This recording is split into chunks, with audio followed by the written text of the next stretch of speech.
Hey guys, welcome back. BDCKR here. We're back with another Injustice video. Today we'll be doing the bronze ladder of the nightmare mode of the Suicide Squad Harley Quinn challenge. Yeah, this is the third time actually that she's been repeated. Yeah. Which I guess, depending on your perspective, could be good or bad. I was actually hoping that there would be a Blackest Night Batman instead of this is the third time, right? Mm-hmm. Yeah, I was hoping so too, especially with the new update where they really seem to focus on the Blackest Night characters in a complete overhaul. Mm-hmm. I was hoping that would extend to the ability for us to actually get them all, so that the people, especially on Android, right, would be actually able to have them. Yeah, it seems properly, like it caught a lot of people by surprise. Mm-hmm. I guess we'll do the first principles first, I guess, if you're watching this for the first time, because in Nightmare, the hardest ladders tend to be bronze, silver, and maybe the final, not the whole ladder, but just the final boss fight. Yeah. Because normally you can use your maxed out level 50 Elite 7 gold characters if you need to take care of some of the other ones, no matter what the requirements are. Mm-hmm. Because usually that, if it's a good enough guy that you've got maybe a little bit augmented, you'll get through it. So our general approach to this is that augmentations, the best ones for multiplayer and survivor, are crit chance and crit damage. Yeah, for sure. Because it doesn't change the matchmaking. And so potentially there's benefit to augmenting damage and health, but it's a little bit more complicated, so we tend not to. Yeah. And we've got a ton of damage and health augmentations that we've just dumped on our designated bronze and silver challenge fighters. Yeah, because this is the perfect place to use it. Yeah, so I don't know if I've ever mentioned why I stuck it for bronze. I stuck it on New 52 Flash. Yeah, I don't know. I know why, but alright. So he's good. He plays like Flash. So his swipe combos, his tap combos are good. But I don't like to play him in Survivor or multiplayer because I believe it's his second special, is actually kind of crap for his stats. So if I'm going to be using a bronze Flash, I would rather use the original Flash Prime. So that means that he's totally freed up, and because you're not using him in anywhere it scales, you can put all the health and damage augments on him, and it won't make a difference to anything else. Yeah, essentially I'm not using him for anything else. I don't want to put it on totally crap character like Solomon Grundy, because it's frustrating to play him when he's so slow, and I'd rather, I'm just in the habit, like, I like the faster characters that can juggle well, so I like the idea of Flash, and I like, actually, that there's a bronze Flash that I wouldn't otherwise be using, that I get to, he's my cleanup guy for Nightmare. Because if there's only one bronze Flash, it would be hard. Which way do you think you'd go? Would you just not try to complete Nightmare, or would you just find somebody else? Or I think I'd have to find somebody else. I guess. I just mentioned Solomon Grundy, so he's there on the team because I don't care about his energy. I'm using him up, and New 52 Flash too, or not New 52 Flash, New 52 Green Lantern, because same idea. I don't really use him. His worst version of the same guy. Yeah, basically, because I like that the regular Bronze Green Lantern has a nice special 2 with two big 2-hit attack, right? Yeah.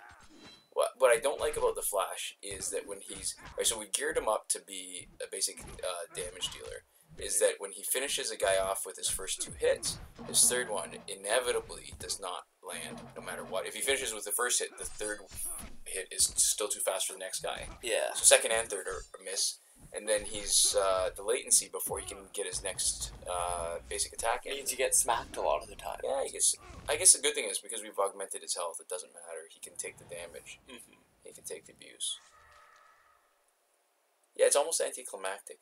It is, because this is one of the things that people struggle with most, but it's not actually... It doesn't have to be hard. Even that hard when you have the right stuff for it. And I think we are in a privileged position, having played the game so much, with all the stuff that we've got. Yeah. So it's probably easier for us to say that than for people who are just starting out, who have started in the past weeks or months. Yeah. Right? I guess it's sort of like a microcosm as far as how surprising the Suicide Squad Harley Quinn challenge is. Yeah. You're looking to our neighbors to the south. I mean, a lot of people based on the polls, expected Hillary Clinton to win. And then they were surprised. Oh no. We're going to have a just a mass fleeing of subscribers anytime we mention politics. Well, I think it's specifically when you mention any side, it seems like a lot of people are just generally negative about both sides. All right, so this is what I'm disappointed in. I know that. All right, so Canada, we are culturally very close to the United States. We're physically very close. We share the largest undefended border in the world with our neighbors in the south, and I think in a lot of ways, the politics in Canada have gotten very divisive. Is it divisive or divisive? I don't know. I know how divisive is one acceptable pronunciation. Okay. I don't know if divisive is another one. And in a lot of ways, it's very much like our neighbors in the south, but maybe not as extreme. Where you've got the liberals and the conservatives. And sorry, we had to cut there for a crash, just in case anyone was wondering. So instead of, I'd imagine that most people who are in public service and politics, maybe a lot of them, I shouldn't say most of them, but maybe a lot of them want to help. And when you get to that, we're so polarized that it becomes less of an election and more of like a competition, and there's that mentality of winning at all costs instead of getting a good final outcome, whatever the party affiliation is. Yeah, I can see where people got frustrated enough that they didn't want to vote, even though the final outcome had a huge impact on them. Anyways, yeah. That's fair. I'm sure a lot of people are sick about hearing about politics by now. But I think one of the issues, too, is the fact that we are really voting for parties instead of voting for the people who most closely align with our beliefs. Yeah, I think we lose sight a little bit of the fact that the individuals matter. And maybe there's that video that you showed me about why politics often it degrades into a two-party system. Who did that? That was CGP Grey. He actually did a really good one recently about politics called "The Rules for Rulers," and talking about even in democracies how the rulers apply the same in democracies, dictatorships, monarchies, why things tend to lead to corruption. But that one was specifically about like the first past the post voting system and everything.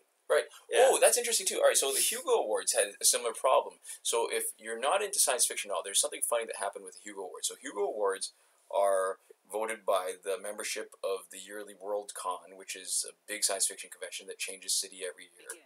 And there was a whole movement by a group that considered themselves outsiders that had been excluded and thought that the nominations and the awards were not reflecting science fiction as a whole, especially not science fiction that they like to read. Yeah. So they gamed the system a little bit, knowing that it didn't take a lot if the votes were organized to get something on the ballot and for something potentially to win. Mm-hmm. And so the Hugo Awards actually came up with a whole new system, and I can't even pretend to say I understand it, but instead of like a ranked ballot, like a strict ranked ballot, which is supposed to be pretty good, right? Mm-hmm. As far as election theory goes. It is. They went for something called E Pluribus Hugo, which was their sort of cute nickname for it. Many of Hugo? Yeah.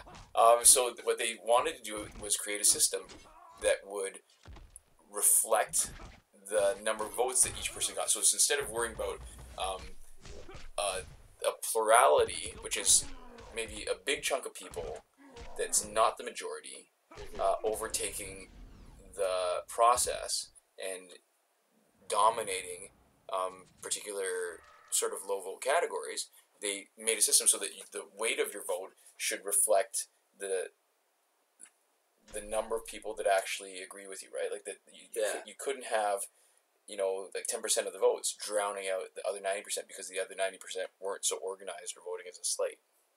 Yeah, so I think there's a lot of issues with everything. People are complaining a lot now about the Electoral College. Yeah. And the way that works. But I think at the end of the day, I don't know. There's a lot of better options, but I think people probably at large aren't really willing to change the way that they're doing things. Well, no, because the people who have the power to change are the ones that win. Yeah. If they won based on the system as it is, then they're less inclined to actually want to change it, right? That's true. Like, the first past the post thing is interesting because I think it's specific to Canada. It might be.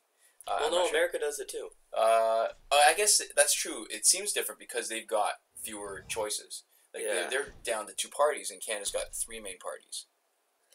And it's interesting that you say that, actually, because the whole idea of a two-party system, part of the reason why that happens, and in our case a three-party system, is because of the first past the post voting system. It makes it so that essentially anybody who doesn't have a chance of winning, No. you can't vote for. So, all right, so I want to explain one of the words that I used, actually, that I just realized. The interesting difference, right, between a majority and plurality. A plurality is, they might not be more than half of the votes, right? They might be less than 50%, but they're the biggest of the smallest groups. And when you work with first past the post, it discourages, well, it doesn't necessarily discourage, but it doesn't encourage cooperation. So all you need is more than everybody, the other people. Yeah. And being divisive is actually potentially productive, because it doesn't matter if the other 2 parties, the people who are voting for them, would hate what you want, as long as you've still got more than the other 2 separately. Yeah. So what that does is it discourages sometimes, or encourages strategic voting. So it discourages people from voting exactly what they want, because they feel like they're wasting their vote. But when you have a ranked system, your vote still counts afterwards, even if your first choice doesn't get elected. Then your second choice comes on. So then the people who benefit the most are the ones that, when the votes get sort of knocked out, and then their second choice comes into play. Oh, there we go. All done. I bet this was not where you expected to get your No. election coverage. Yeah. All right. So that's a little bit funny. But anyways, CGP Gray's videos are really, really good. He explains it better than we ever could, and in a much more entertaining way too, with a backdrop of relevant video. So there's our recommendation for today. Yeah, we'll try to link that in the description if we remember. Anyways, thank you guys for watching. We'll see you next time. Komoda.